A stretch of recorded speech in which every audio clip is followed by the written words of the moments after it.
If you constantly overthink, assume the worst, or replay old conversations, your brain is not broken. It is simply executing a highly efficient pattern that it has practiced over and over again. Our brains prioritize threats because that kept our ancestors alive. Today, that ancient survival software runs in a modern environment, relentlessly scanning for problems. Most people try to fix this by forcing positive thoughts, but the goal isn't to feel good all the time. The actual objective is to build emotional control. This roadmap shows the 30-day timeline to rewire those automatic patterns. We break it down into 4 sequential phases: awareness, interruption, replacement, and reinforcement. You are not trying to eliminate negative thoughts entirely.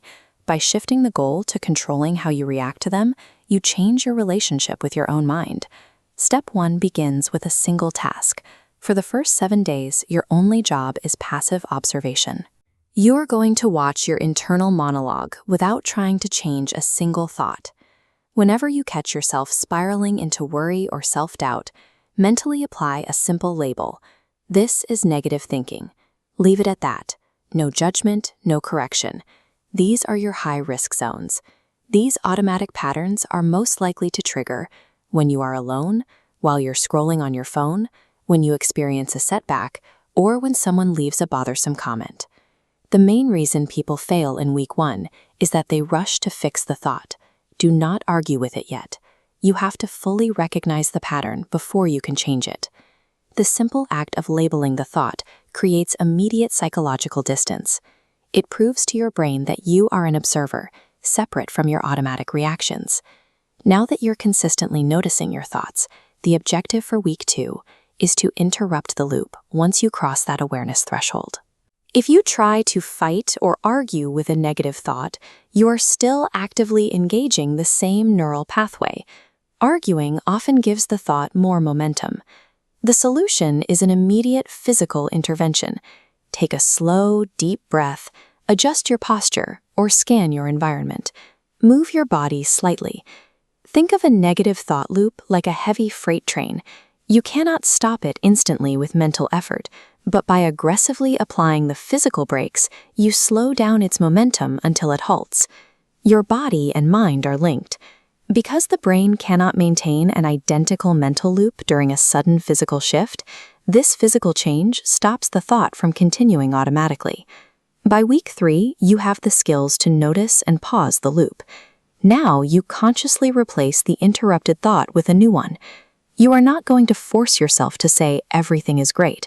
Your brain's logic centers will reject fake positivity because it feels forced.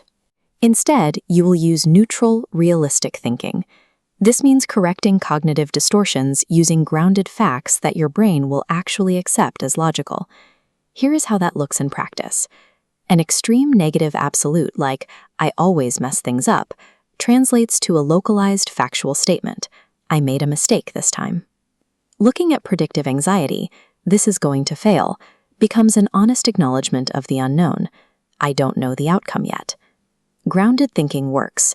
It appeals directly to your brain's need for logic, bypassing the defense mechanisms that usually fight forced optimism. In the final week, your objective is to take this manual process and turn it into your default state. This is a flowchart mapping out a daily routine. This process relies on neuroplasticity, the way your brain builds and strengthens new pathways through consistent daily repetition. First, take 30 seconds each morning to set a clear intention. Today, you will notice and interrupt negative patterns. Second, during the day, run the sequence. Maintain your awareness, force a physical interruption when triggered, and apply a realistic replacement thought. Finally, spend 1 minute in the evening on reflection. Quickly review where you succeeded and where you still reacted automatically, without overanalysis. It is the consistency of these small micro-habits, rather than intense effort, that strengthens the new neural pathways. After 30 days, the negative thoughts themselves will not vanish. However, you will find you no longer react instantly or follow them automatically. This equation defines true emotional control. It is the deliberate shift from an automatic reaction to a conscious response. The outcomes are measurable. You'll notice mental spirals earlier, feel less mentally drained, and recover from setbacks faster. Emotional control looks exactly like this, a previously turbulent mental state transforming into a predictable and manageable environment. Your training starts today. Challenge yourself to begin week 1 immediately. If this system is valuable to you, like the video and subscribe to Simple Ways of Life for more practical, science-backed habits.